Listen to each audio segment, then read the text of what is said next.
அன்பான கிறிஸ்தவ சொந்தங்களுக்கு வணக்கம்.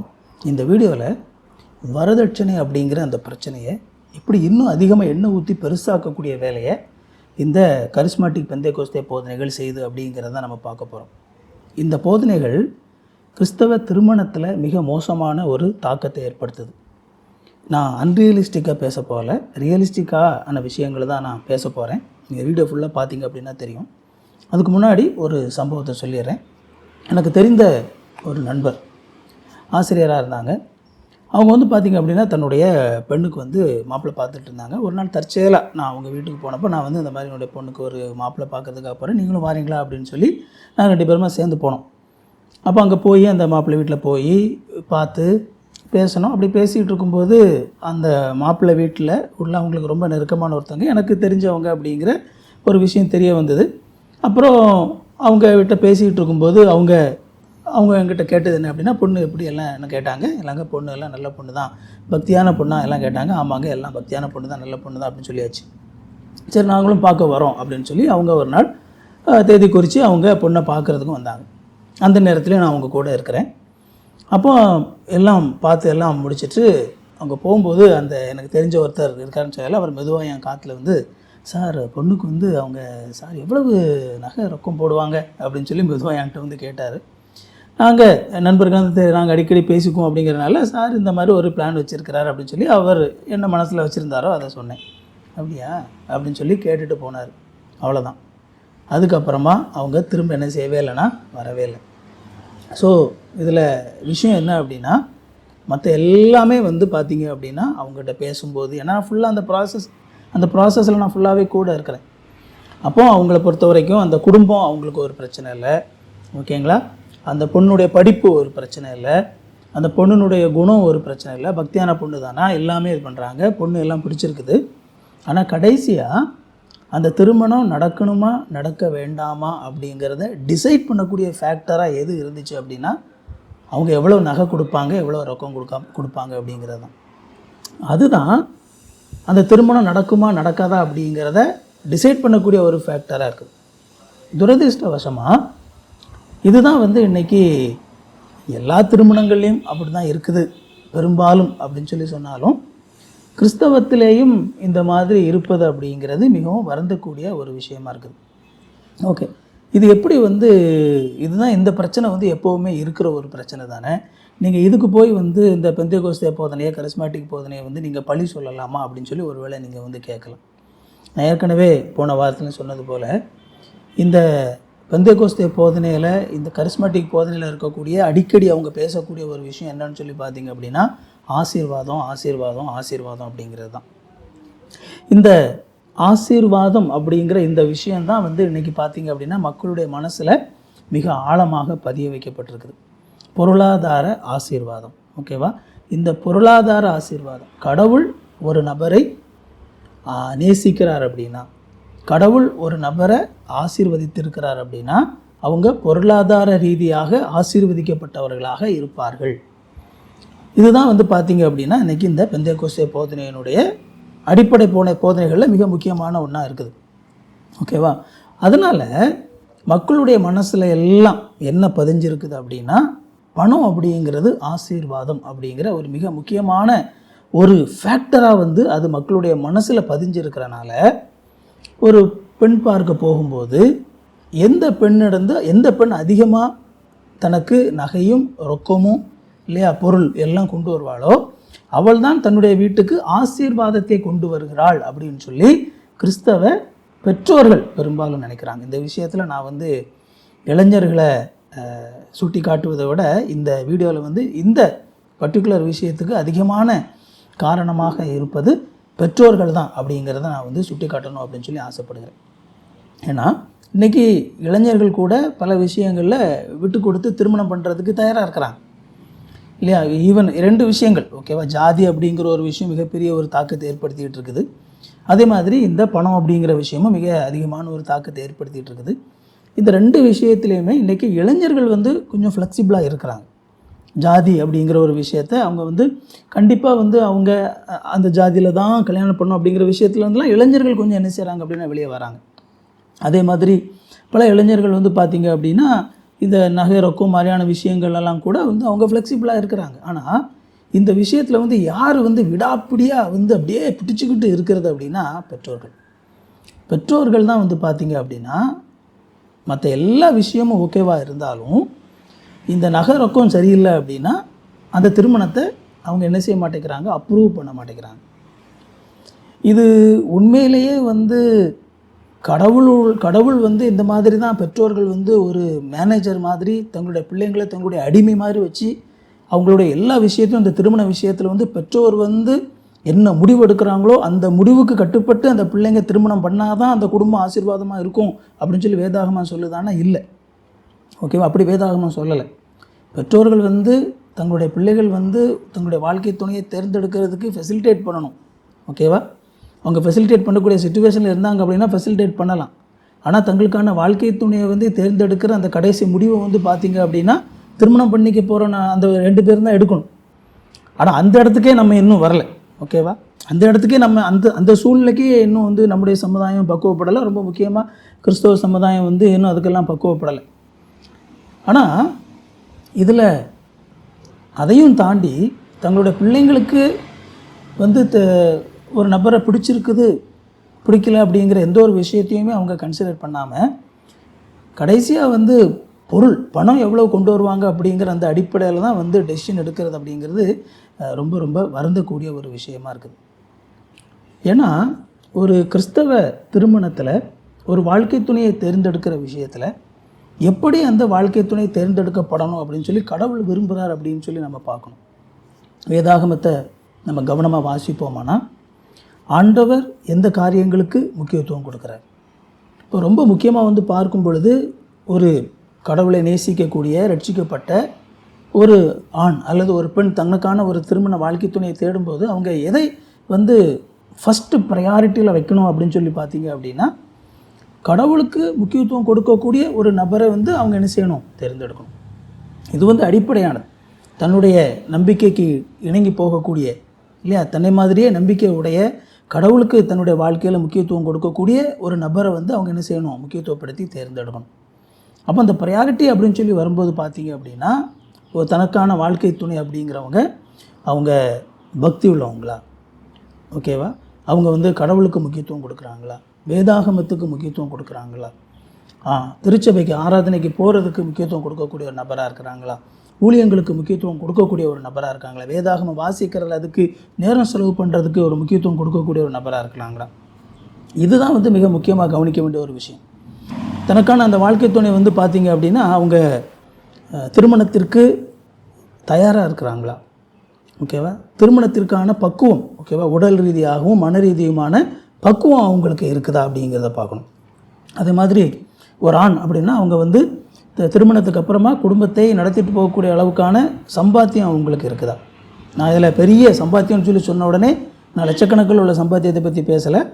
குறைஞ்சபட்சம் வந்து அவங்க குடும்பத்தை ரெகுலராக குடும்பத்தை வந்து பசி இல்லாமல் குடும்பத்தை வந்து ஓரளவு டீசெண்டாக கௌரவமாக நடத்திட்டு போகக்கூடிய அளவுக்கான அவங்க வந்து சம்பாதிக்கிறாங்களா, தினமும் உழைச்சி சம்பாதிக்கக்கூடிய ஒரு நபரா, அல்லது வேலைக்கு போய் சம்பாதிக்கக்கூடிய ஒரு நபரா, சம்பாத்தியம் இருக்குதா, நல்ல குணம் இருக்குதா, கெட்ட பழக்கங்கள் இல்லாமல் இருக்குதா, ஓகேவா. இது எல்லாம் தான் வந்து பார்த்தீங்க அப்படின்னா ரொம்ப முக்கியமான ஒரு விஷயம். மேபி குடும்பம்னு சொல்லி பார்க்கும்போது நல்ல ஒரு குடும்பத்தை கூட நீங்கள் சேர்த்துக்கொள்ளலாம். ஒரு நல்ல குடும்ப பின்னணியிலேருந்து வராங்களா, அவங்க குடும்பம் பக்தி உள்ள குடும்பமாக இருக்கிறாங்களா, அது பெரிய கண்டிப்பாக அது வந்து 100% முக்கியமானது அப்படின்னு சொல்லி நான் சொல்ல மாட்டேன். மேபி அதை நீங்கள் சேர்க்கணும் அப்படின்னா சேர்த்துக்கொள்ளலாம், ஓகேவா. ஆனால் எது ரொம்ப முக்கியமானது அப்படின்னா திருமணம் செய்யக்கூடிய இந்த 2 பேர், இதெல்லாம் வந்து பார்த்திங்க அப்படின்னா கடவுளுடைய பார்வையில் ரொம்ப முக்கியமான விஷயம். இது எல்லாமே வந்து பார்க்குறாங்க, இல்லைன்னு சொல்லி நான் சொல்ல வரல. திருமணத்துக்காக பார்க்கும்போது இது எல்லாமே பார்க்குறாங்க. ஆனால் பொண்ணு பக்தி உள்ளவங்களாக இருந்தாலும் சரி தான், நல்ல பக்குவமானவங்க, ஓகேவா, நல்ல வேலைக்கு போகிறாங்க, சம்பாதிக்கிறாங்க, இது எல்லாம் இருந்தாலும் கடைசியாக அந்த திருமணத்தை தீர்மானிக்கக்கூடியது அப்படின்னு சொல்லி பார்க்கும்போது மறைமுகமாக வந்து ஜாதி அப்படிங்கிற ஒரு விஷயம் இருந்துக்கிட்டே இருக்குது. ஏன்னா அந்த அந்த அந்த வட்டத்துக்கு வெளியே வந்து நம்ம மக்கள் போகிறதில்ல, சரியா. அது வந்து வேற ஒரு இது, அது நம்ம வந்து இப்போ இதுக்குள்ளே கொண்டு வர வேண்டாம். அதுக்கு அப்பாற்பட்டு அடுத்ததாக இந்த திருமணத்தை தீர்மானிக்கிறது என்ன அப்படின்னா ஒரு பொண்ணு வீட்டிலேருந்து பையன் வீட்டுக்கு எவ்வளவு வரதட்சணை கொடுக்குறாங்க, எவ்வளோ பணம் அந்த பொண்ணு கொண்டு வருது அப்படிங்கிறது தான் கடைசியாக டெசிஷன் ஃபேக்டராக இருக்குது. இதுதான் மிகவும் வருந்தக்கூடிய ஒரு விஷயமா இருக்குது. இப்படி இருக்கக்கூடாது. இப்படி இருப்பதனால வரக்கூடிய பிரச்சனை என்ன அப்படின்னா, பல சூழல்களில் ஒரு நபர் தனக்கான சரியான வாழ்க்கை துணை அவங்களுக்கு கிடைக்கிறதுக்கான வாய்ப்பு இருக்கும்போதும் அதை என்ன செஞ்சிடறாங்க அப்படின்னா இழந்து போயிடுறாங்க. ஏன்னா கடைசியாக டிசிஷன் எடுத்தது காரணம் என்ன? பணம். ஸோ அதனால் இப்போ வந்து ஒரு வரதட்சணை அப்படின்னு சொல்லி வரும்பொழுது நான் ப்ராக்டிக்கலாக பேசுகிறேன், ஓகேவா? வரதட்சணை அப்படிங்கிற ஒரு விஷயம் வந்து இந்த இடத்துல வரதட்சணை அப்படின்னு சொல்லி நான் சொல்கிறது எது அப்படிங்கிறத புரிஞ்சுக்கணும். மாப்பிள்ளை வீட்டிலேருந்து பெண் வீட்டில் டிமாண்ட் பண்ணுறது, அதுக்கு பேர் தான் வரதட்சணை, ஓகேவா? வரதட்சணை அப்படிங்கிறது பொண்ணு வீட்டிலேருந்து அவங்க கொண்டு வர்றது இல்லை, நல்லா புரிஞ்சுக்கணும். வரதட்சணை அப்படிங்கிறது எது என்ன அப்படின்னா, மாப்பிள்ளை வீட்டிலேருந்து பொண்ணு வீட்டில் என்ன செய்கிறது? டிமாண்ட் பண்ணுற விஷயம். அதாவது இப்போ வந்து பார்த்திங்க அப்படின்னா, பொண்ணுங்க வீட்டிலேருந்து அவங்க அப்பா தன்னுடைய பெண்ணுக்கு என்ன செய்கிறாங்க? திருமணம் பண்ணி வைக்கிறாங்க. அப்போ வந்து அவங்களுடைய பெற்றோர், ஓகேவா, பெண்ணை பெற்றெடுத்த பெற்றோர் வந்து அவங்க தன்னுடைய பெண்ணுக்கு வந்து ஒரு சில விஷயங்களை செய்யணும்னு சொல்லி ஆசைப்படலாம். அவங்களுக்கு பணமாகவோ நகையாகவோ அல்லது பொருளாகவோ ஒரு சில பரிசுகளை கிஃப்ட்டை வந்து அவங்க கொடுத்து விடலாம். நம்ம அதை வந்து நான் மிகப்பெரிய ஒரு தப்பு, திருமணம் அப்படின்னாலே வந்து ஒரு சில பேர் பார்த்திங்க அப்படின்னா, எங்களுக்கு நகை வேண்டாம், எங்களுக்கு ரொக்கம் வேண்டாம், அப்படி இப்படின்னு சொல்லி அந்த எக்ஸ்ட்ரீமுக்கு போவாங்க. ஆனால் அதெல்லாம் கூட நான் பேசலை. பெண் வீட்டில் இருந்து அவங்க அப்பா அவங்களுடைய பெற்றோர் வந்து தங்களுடைய பிள்ளைங்களுக்கு அவங்க சந்தோஷமாக அவங்களால வந்து என்ன இதை செய்ய முடியுமோ அதை செய்யட்டும். அதை நான் வந்து நாங்கள் அதை செய்ய வேண்டாம், அப்படி அதை கூட நீங்கள் தடுத்துருங்க போய் அப்படின்லாம் சொல்ல வரலை. அந்த அளவுக்கு வந்து நம்ம சுயநீதி உள்ளவங்களா நாங்கள்லாம் அதெல்லாம் வேண்டவே வேண்டாம், எங்களுக்கு இங்கே கட்டின சேலையோடு அனுப்புங்க, அந்த மாதிரிலாம் நீங்கள் வந்து டயலாக் பேச வேண்டாம், ஓகேவா? இல்லையா? பிள்ளைங்களுக்கு அவங்க அம்மாவுடைய அந்த பெண்ணுடைய பெற்றோர் அவங்களுக்கு ஒரு சில சொத்துக்கள் இருக்குது அப்படின்னா அந்த சொத்துக்கு இந்த பெண்ணும் தான் என்ன செய்கிறாங்க? பங்குதாரராக இருக்கிறாங்க. ஸோ அதெல்லாம் இருக்குது. அப்போ இயல்பாக வந்து அவங்க தன்னுடைய பெண்ணுக்கு வந்து அவங்களால எந்த ஒரு கடன் படாமல், அதான் ரொம்ப முக்கியமானது. அந்த திருமணத்தில் என்ன ஆயிடுது? இந்த மாதிரி வந்து அதிகமான வரதட்சணை கொடுத்து தான் நான் திருமணம் பண்ணி வைக்கணும் அப்படிங்கிற அந்த சூழ்நிலையில் என்ன ஆகுது அப்படின்னா, கொஞ்சம் கொஞ்சமாக வந்து என்ன ஆகுது? இந்த மாதிரி வரதட்சணை கொடுக்காம திருமணமே நடக்காது அப்படிங்கிற அளவுக்கு சூழ்நிலை வந்துடுறதுனால ஒரு சில பெற்றோர் அவங்களுடைய சக்தியும் மீறி தங்களுடைய பிள்ளைங்களுக்கு நல்ல ஒரு திருமணம் பண்ணி வைக்கணும் அப்படிங்கிறதுக்காக ஏதாவது கடனையாவது வாங்கி ஏதாவது பண்ணி என்ன செஞ்சிடறாங்க? அந்த நேரத்தில் திருமணம் பண்ணி வச்சிடுறாங்க. கடைசியில் என்ன ஆகுது? திருமணம் பண்ணி முடித்ததுக்கப்புறமா பெண்ணுடைய பெற்றோர் வீட்டில் பார்த்திங்க அப்படின்னா மிகப்பெரிய கடன்காரர்களாக மாறி இருக்கிறாங்க. அப்போ ஒரு குடும்பம் ஒரு மிகப்பெரிய கடன்கார குடும்பமாக மாறுறதுக்கு யார் காரணமாக இருக்கான்னு சொல்லி பார்த்தீங்க அப்படின்னா, இந்த மாப்பிள்ளை வீட்டார், அந்த திருமணத்துக்கு வந்து அந்த மாப்பிள்ளை தான் காரணமாக இருக்கிறாங்க. யோசித்து பாருங்கள், இது எவ்வளோ பெரிய தவறான ஒரு விஷயம். அதனால் நாங்கள் சொல்ல வர்றது என்ன அப்படின்னா, இயல்பாக அவங்களால எந்த ஒரு கடனோ ஏதோ வாங்காமல் அவங்க கொடுக்கணும்னு மனசில் ஒரு சில விஷயங்கள் தீர்மானிச்சிருப்பாங்க, ஓகேவா? அதை நீங்கள் எதிர்பார்க்காதீங்க. அதைத்தான் நான் சொல்ல வரேன். நீங்கள் போய் உட்காந்துக்கிட்டு எனக்கு வந்து இவ்வளவு தாங்க அப்படின்னு சொல்லி டிமாண்ட் பண்ணாதீங்க. அது சட்டப்படியே ஆக்சுவலாக தப்பு, ஓகேவா? இன்னும் ஒரு சில விஷயங்களில் வந்து அரசாங்கம் அப்படியே கொஞ்சம் கண்டுக்கிடாமல் பெரிய அளவில் பிரச்சனை வரும்போது மட்டும்தான், கோர்ட்டுக்கு விஷயம் போகும்போது மட்டும்தான் அடுத்தால வந்து என்ன செய்யுது? அரசாங்கம் தலையிடுது. அப்படின்னாலும் உண்மையில் என்ன அப்படின்னா, இந்த மாதிரி போய் திருமணத்துக்காகன்னு சொல்லி பணத்தை டிமாண்ட் பண்ணுறதே சட்டப்படியே தப்பு. ஆனால் அதுவே நம்ம மக்களுக்கு தெரிய மாட்டேங்குது. இது சட்டப்படி தவறானது, இது செய்யக்கூடாது அப்படிங்கிறதே நம்ம மக்களுக்கு தெரியாமல் தான் என்ன செஞ்சிட்ருக்கிறாங்க.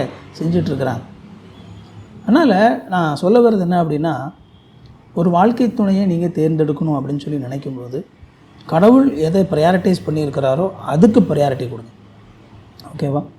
கடவுள் எதுக்கு முக்கியத்துவம் கொடுத்துருக்கிறாரோ அதுக்கு முக்கியத்துவம் கொடுத்து அந்த ஃபைனல் டெசிஷன் இருக்கு இல்லையா, அந்த ஃபைனல் டெசிஷன் கடவுள் எதுக்கு முக்கியத்துவம் கொடுத்துருக்கிறாரோ அதை வச்சு அது அமையட்டும். அதுக்கு பதிலாக பணம் தான் அந்த ஃபைனல் டெசிஷன் எடுக்கிறதுக்கு காரணமாக இருக்குது அப்படிங்கிறது உண்மையிலேயே வந்து பார்த்திங்க அப்படின்னா கடவுள் எதிர்பார்க்கிற அந்த பக்தியுள்ள குடும்பங்கள் அமைவதை தடுக்கக்கூடிய ஒரு விஷயமா இருக்குது. அவங்க இயல்பாக வந்து அவங்க கொடுக்குற அந்த கிஃப்ட்டை அவங்க கொடுக்கட்டும். ஆனால் நீங்கள் போயிட்டு வந்து எங்களுக்கு இவ்வளோ கொடுங்க அப்படின்னு சொல்லி டிமாண்ட் பண்ணாதீங்க. அவங்க கொண்டு வரனா கூட பிரச்சனை இல்லை. நீங்கள் திருமணம் பண்ண போகிறீங்களா, நீங்கள் உங்கள் சைடில் ஒரு மாப்பிள்ளை திருமணம் பண்ண போகிறாங்க அப்படின்னா, நீங்கள் அவங்க பொண்ணு வீட்டிலேருந்து எதுவுமே அவங்க கொண்டு வரனாலும் கூட நீங்கள் குடும்பத்தை நடத்த முடியுமா? இந்த இடத்துக்கு நீங்கள் வரணும். நீங்கள் வேலை செஞ்சு, ஓகேவா, நீங்கள் உழைச்சி நீங்கள் சம்பாதிச்சு அவங்க எதுவுமே கொண்டு வரலனா கூட பரவாயில்லைங்க, என்னால் குடும்பத்தை நடத்த முடியும் அப்படிங்கிற இடத்துக்கு நீங்கள் வாங்க. அப்படிங்கிற இடத்துக்கு நீங்கள் வந்துட்டு நீங்கள் அதுக்கப்புறம் என்ன செய்யுங்க அப்படின்னா திருமணம் பண்ணுங்கள். அதுதான் சரியானது, ஓகேங்களா? அதுக்கப்புறம் உங்கள் மனைவி அவங்க திருமணமாகி அவங்க வந்ததுக்கப்புறமா ஒருவேளை அவங்க வேலைக்கு போகக்கூடிய ஒரு சூழ்நிலை இருந்துச்சு அப்படின்னா அவங்க வேலைக்கு போகலாம், சம்பாதிக்கலாம், ஓகேவா? அதெல்லாம் ரெண்டாவது பட்சம். ஆனால் உங்களால் முழுவதுமாக குடும்பத்தை நடத்த முடியுமா? இது மிக மிக முக்கியமானது. அந்த ஒரு இடத்துக்கு வந்துட்டு நீங்கள் என்ன செய்யுங்க அப்படின்னா நீங்கள் வாழ்க்கை துணையை தேர்ந்தெடுங்க. ரீசன் ஏன் இதுக்கு நம்ம அடிக்கடி நம்ம இதை நம்ம ஏன் நம்ம பேச வேண்டியது இருக்குது அப்படின்னா, இந்த பணம் இதுதான் ஆசீர்வாதம் அப்படிங்கிற அந்த விஷயம் மக்கள் மனசில் ஒரு என்ன சொல்கிறது, இப்படி இந்த மாதிரி பரவி இருக்கிறனால அதை மட்டுமே பார்த்து பார்த்து ஆசீர்வாதம் கிடைக்குமா, பொண்ணு ஆசீர்வாதம் கொண்டு வருமா, ஓகேவா? ஏன்னா மனசில் அப்படி தான் இருக்குது. பொண்ணையும் நகையையும் பணத்தையும் பொருளையும் கொண்டு வந்தால் அந்த பொண்ணு ஆசீர்வாதத்தை வீட்டுக்கு கொண்டு வருது அப்படின்னு சொல்லி நினைக்கிறாங்க. அந்த பொண்ணு கொண்டு வர்ற பொருள் இல்லைங்க ஆசீர்வாதம், அந்த பொண்ணு தான் ஆசீர்வாதம். ஒரு திருமணத்தில் ஒரு கணவனுக்கு மனைவி தான் ஆசீர்வாதம், ஒரு மனைவிக்கு கணவன் தான் ஆசீர்வாதம். அவங்க கொண்டு வர்ற பொருள் இல்லை. இது புரியணும் நமக்கு. இதுதான் ரொம்ப முக்கியமானது. அப்போ யோசித்து பாருங்கள், அந்த நபரை கடவுள் திருமணத்தில் கொடுக்குற அந்த நபரை ஆசீர்வாதமாக கருதாமல் அவங்க கொண்டு வர்ற பொருள் தான் ஆசீர்வாதம் அப்படின்னு சொல்லி நினைக்கிறது எவ்வளோ ஒரு சீப்பான ஒரு எண்ணம். அதுதான் அங்கே தவறான ஒரு விஷயமா இருக்குது. அதுக்கு காரணம் என்ன? ஆசீர்வாதம், கடவுள் ஆசீர்வாதம் கொடுப்பார் அப்படின்னு சொல்லி இந்த பொருளை ஆசீர்வாதமாக என்ன செய்கிறது, முன்னிறுத்துறதுனால அந்த மனநிலையினுடைய தாக்கத்தினால இன்றைக்கி பல பெண்களுக்கு திருமணம் ஆகாமல் அவங்க இன்றைக்கி திருமண மார்க்கெட்டில் எதிர்பார்க்கப்படுகிற அந்த நகையோ ரொக்கமோ கொடுக்க முடியாமல் இருக்கிறனால பல பெண்கள் திருமணமாகாமல் கடந்து போயிட்டே இருக்கிறாங்க. பல ஆண்கள் பெற்றோர்கள் பேராசை பிடிச்சி தங்களுக்கு எதிர்பார்க்குற மாதிரி பணம் வந்தால் தான் தன்னுடைய பெண்ணுக்கு திருமணத்தை நடத்தி வைப்பேன் அப்படின்னு சொல்லி பல பெற்றோர்கள் கூட அப்படியே உடம்பு புரியாக இருக்கிறனால பல ஆண்களுக்கும் கூட வாலிபர்களுக்கும் கூட திருமணமாகாமலே கடந்து போயிட்டே இருக்கிறாங்க. ஸோ நமக்கு ஒரு சில நேரத்தில் இந்த மாதிரியான இந்த பெந்தேகோஸ்தே கரிஸ்மேட்டிக் போதனைகள் இந்த அளவுக்கு நமக்கு பாதிப்புகள்லாம் ஏற்படுத்துதா அப்படின்னு சொல்லி நம்ம அறியாமல் இருக்கலாம். ஆனால் நம்மையும் அறியாமல் இந்த மாதிரியான தவறான போதனைகள் நம்முடைய வாழ்க்கையில் மிக மோசமான விளைவுகளை ஏற்படுத்திகிட்டு இருக்குது, ஓகேங்களா? அதை பற்றி தொடர்ந்து எக்ஸ்போஸ் பண்ணுறது தான் இந்த வீடியோ தொடருடைய நோக்கம். ஸோ இதுக்கு முந்தின வாரத்துலையும் நான் ஒரு வீடியோ போட்டிருக்கிறேன் இதை பற்றி. இந்த வாரத்தில் நம்ம வரதட்சணை பற்றி நம்ம பேசியிருக்கிறோம். தொடர்ந்து இன்னும் ஒரு சில வாரங்களும் என்ன மாதிரி நம்மையும் அறியாமல் நம்முடைய தினசரி வாழ்க்கையில் இது மோசமான விளைவுகளை ஏற்படுத்திட்டு இருக்குது அப்படிங்கிறத நம்ம தொடர்ந்து பேசலாம். இந்த வீடியோ உங்களுக்கு பயனுள்ளதாக இருந்திருக்கும் அப்படின்னு சொல்லி நம்புகிறேன். உங்களுடைய நண்பர்கள் உறவினர்களுக்கு இந்த வீடியோ பயனுள்ளதாக இருக்கும்னு நினச்சிங்க அப்படின்னா அவங்களுக்கு இந்த வீடியோவை பகிர்ந்து விடுங்க. இந்த வீடியோவை லைக் பண்ணுங்கள், சப்ஸ்கிரைப் பண்ணுங்கள். அப்படின்னா இன்னும் நிறைய பேருக்கு இந்த வீடியோ யூடியூப் கொண்டு போய் கொடுக்கும். இன்னொரு நல்ல வீடியோவில் சந்திப்போம் friends. Thank you. God bless you.